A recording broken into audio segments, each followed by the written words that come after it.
Afternoon at a modern mansion in suburban London. Inside, the tension is suffocating. A 7-year-old girl is screaming, throwing toys across the polished marble floor. Caregivers watch from the shadows, but no one dares get close. Sophia Langford, a 27-year-old billionaire CEO, stands a few meters away. She tries to keep her face steady, but her hands are shaking. "Mia, please, just calm down." The child only cries louder. A top child psychologist walks out, shaking his head. She's not responding. Then, the heavy door opens. A man walks in with his 9-year-old daughter.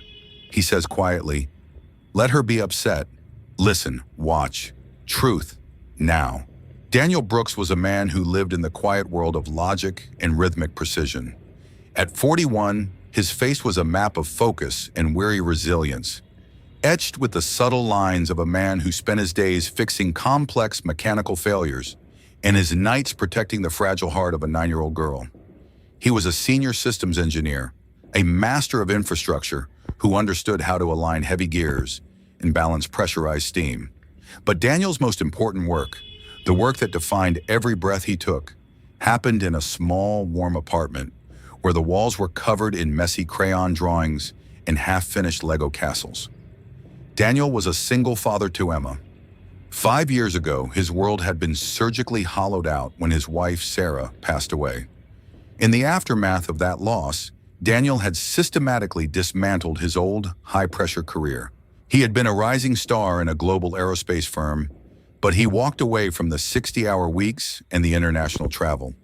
He needed to be the father who was there for the school projects, the bad dreams, and the Saturday morning pancakes. He chose a stable, back-end technical consulting role specifically because it allowed him to be home by 3:30 p.m. He didn't need a fancy title on a door. He needed to be a hero for a little girl who still occasionally asked why mommy was in the stars and why the stars didn't talk back. But their journey hadn't been easy. Emma had struggled deeply after her mother died. For a long time, she was a whirlwind of unpredictable emotions.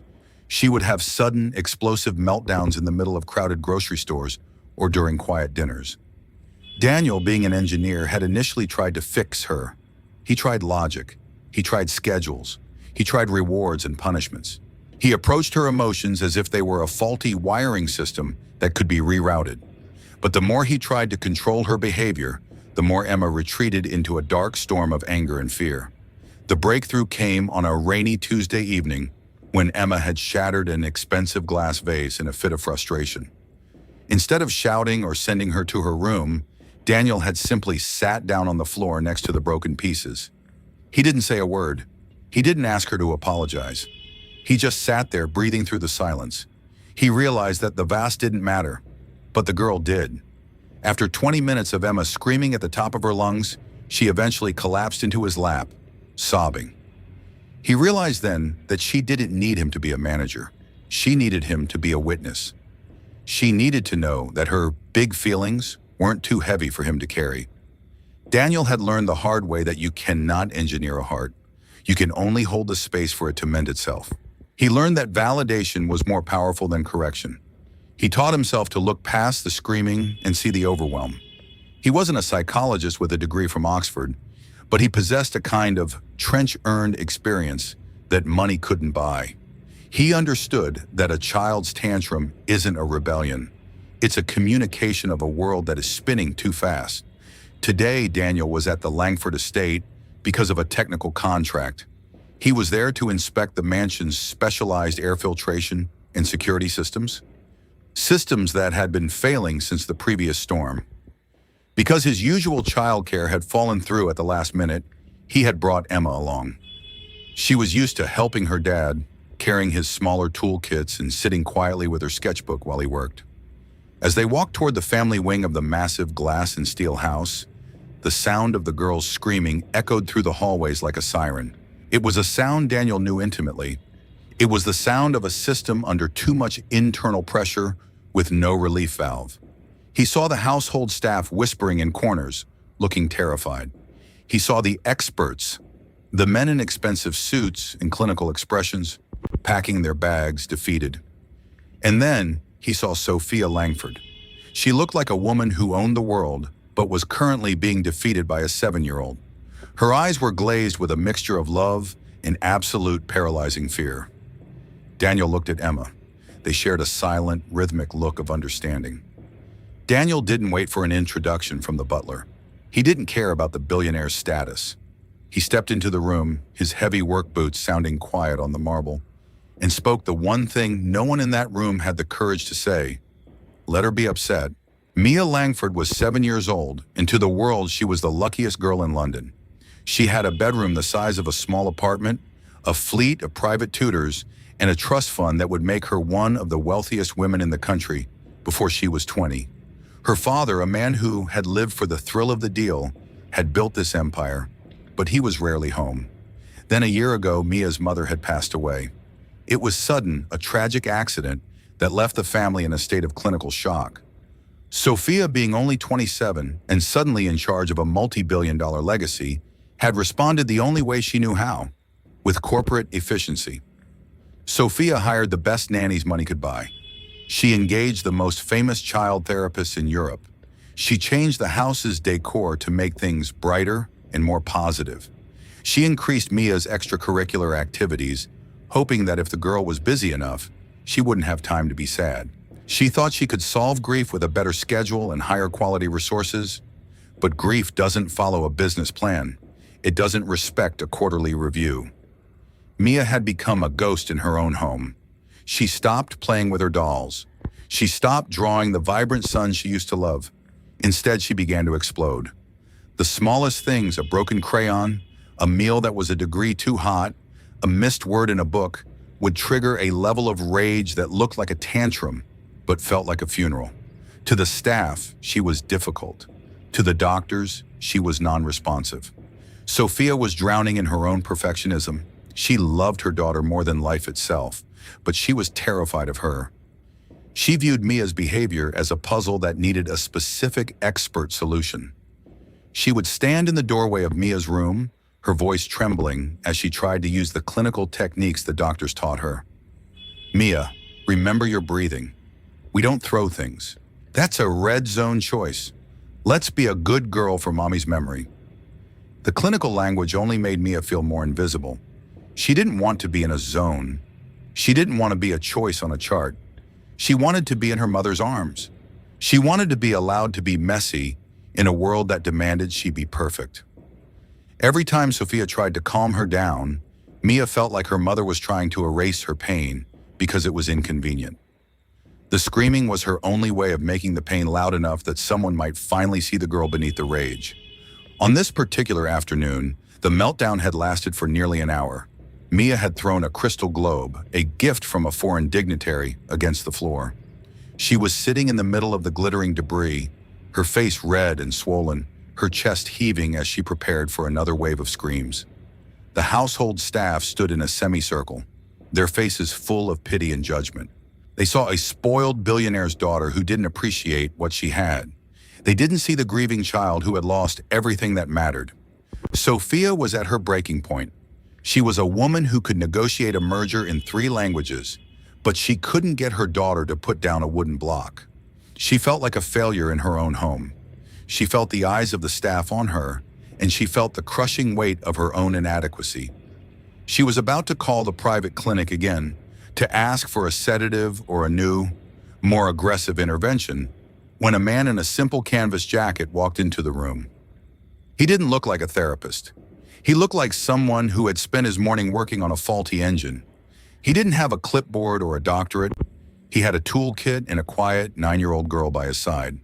When he said, "Let her be upset," Sophia's first instinct was to be offended. She turned to him, her eyes flashing with a mix of anger, shame, and sheer exhaustion. "You don't understand," Sophia snapped, her voice thin and brittle. "She's been doing this for an hour. She's going to hurt herself.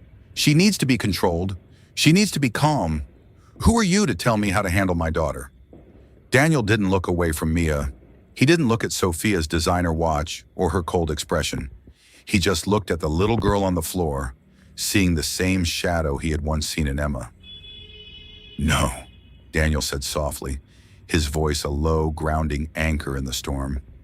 She needs space, and she needs to know that it's okay to be not okay. Everyone is trying to fix her. Everyone is trying to shut her up. No one is just sitting with her in the dark. She's lonely, Sophia, even with all of you standing here. The room went deathly silent. The nannies looked at each other in shock. The lead psychologist, who was still lingering in the hall, let out a condescending scoff. But Mia, for the first time in an hour, Mia stopped screaming. She didn't stop because she was calm. She stopped because she was surprised. She looked at the man on the floor, and she looked at the older girl standing next to him. For the first time in months, the world had stopped trying to manage her. It had simply acknowledged her right to be angry. The atmosphere in the room shifted from chaotic to electrified. Daniel Brooks didn't try to take charge in the way Sophia was used to. He didn't walk up to Mia and try to pry the remaining toy from her hand.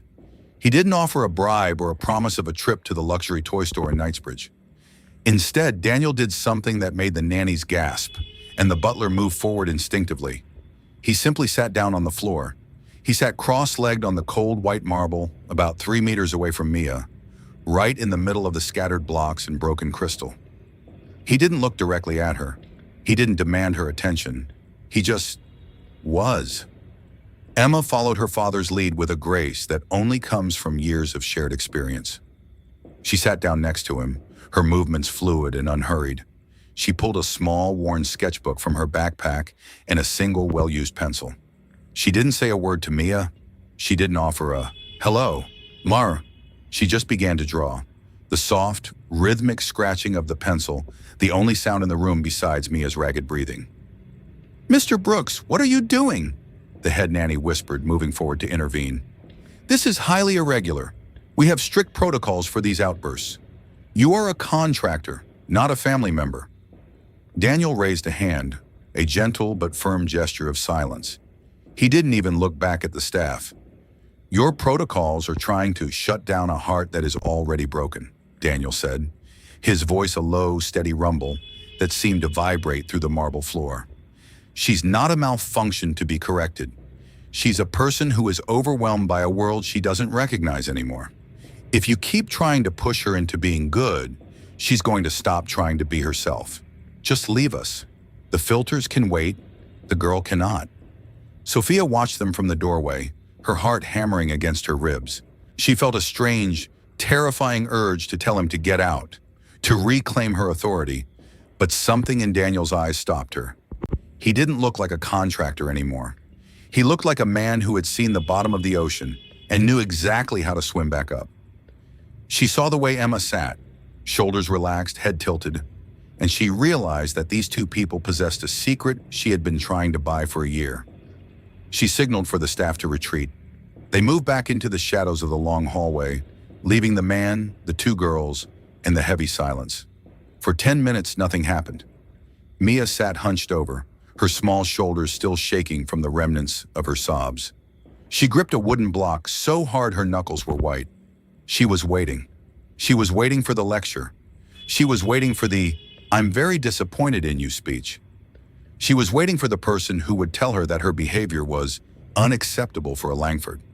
But the lecture never came. Daniel just sat there, breathing slowly and deeply. He was looking at a specific spot on the floor, his posture completely relaxed. He wasn't checking his watch. He wasn't looking at his phone.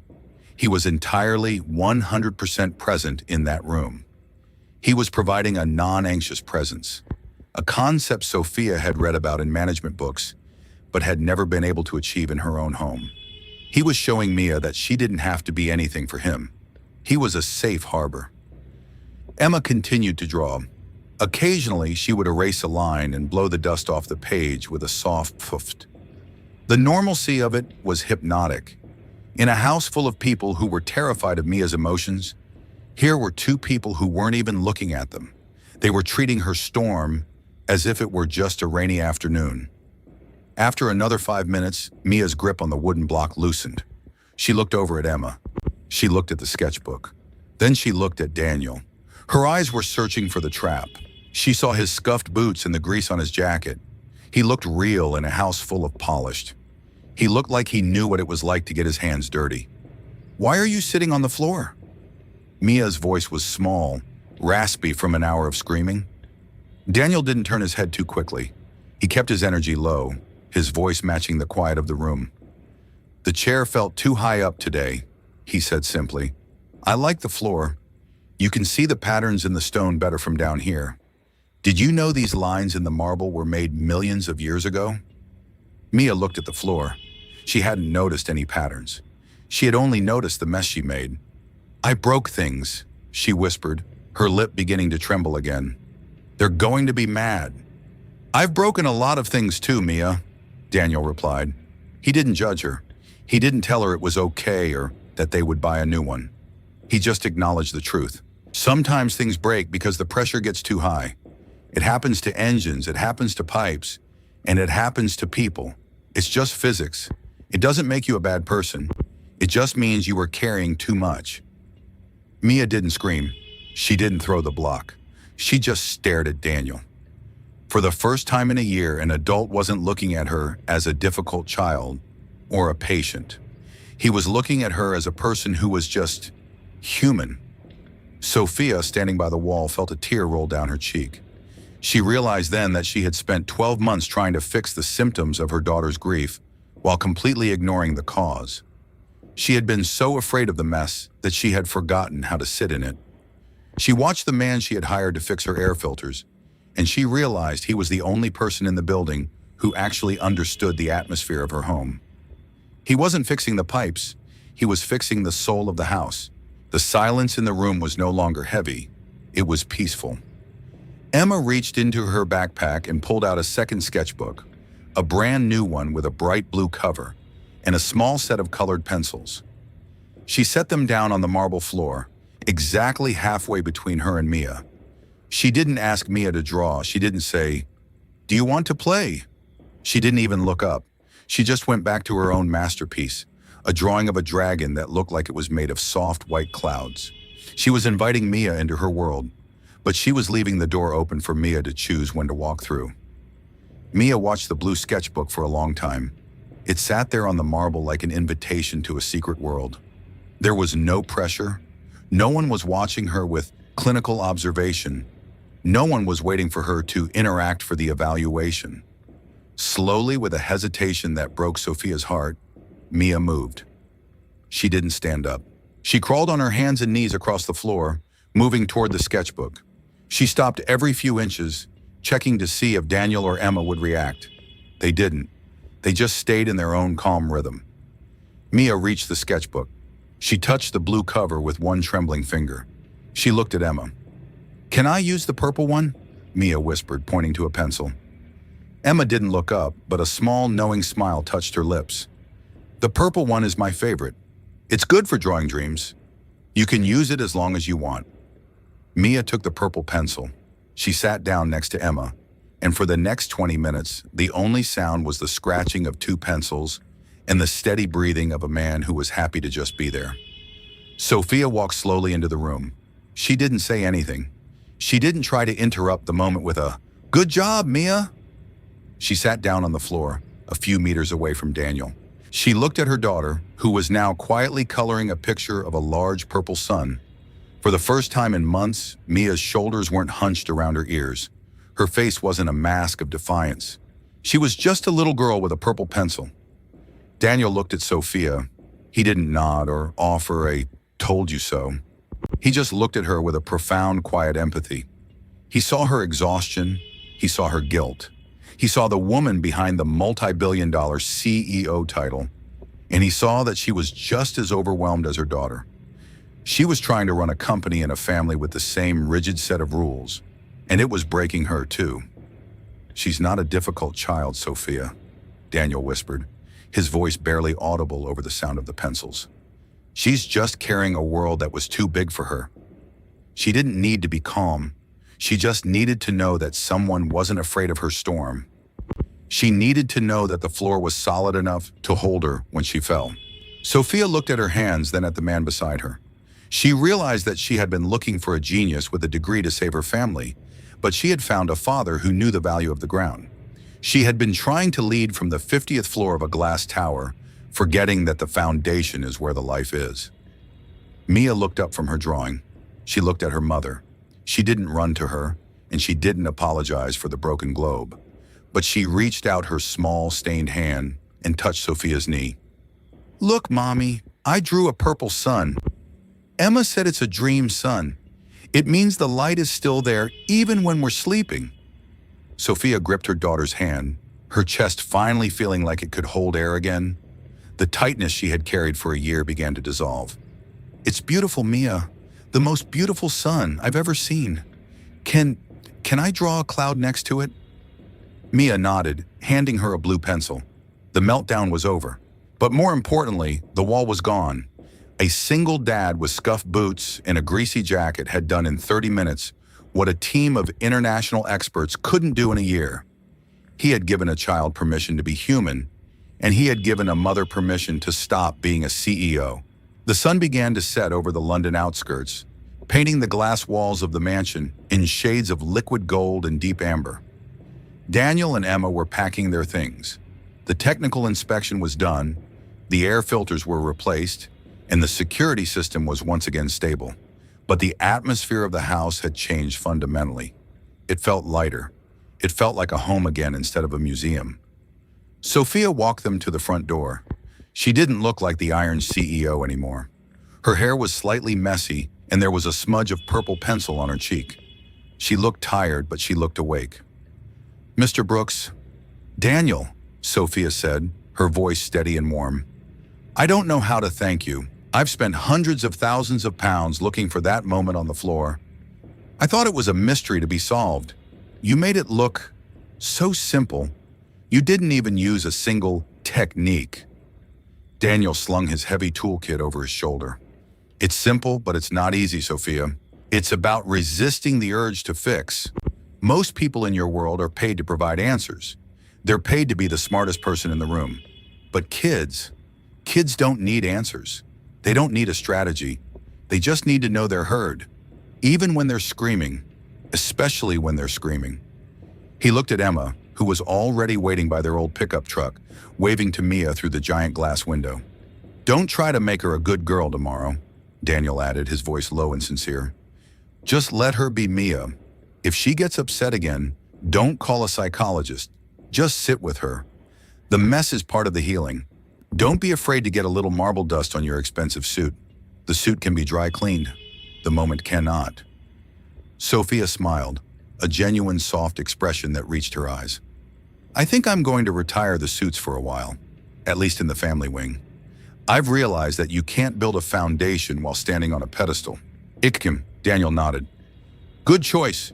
If you ever need help with the air filters again, or if Mia wants to know more about the physics of a dragon's wing, give us a call. We're pretty good at solving the invisible problems." As Daniel drove away in his old reliable truck, Sophia stood on the steps of her mansion. She watched the red taillights disappear down the long driveway. She thought about the experts and the protocols and the zones.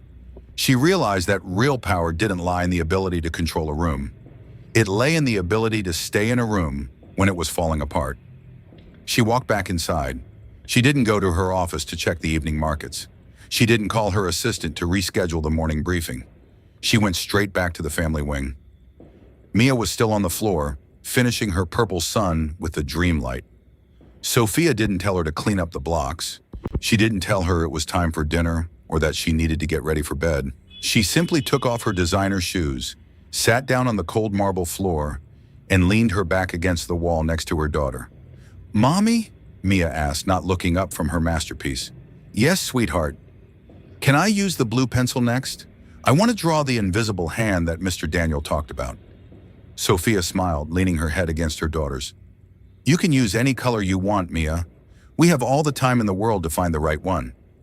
The billionaire's daughter was safe, not because the storm had passed, but because she finally had someone who wasn't afraid to sit with her while it rained.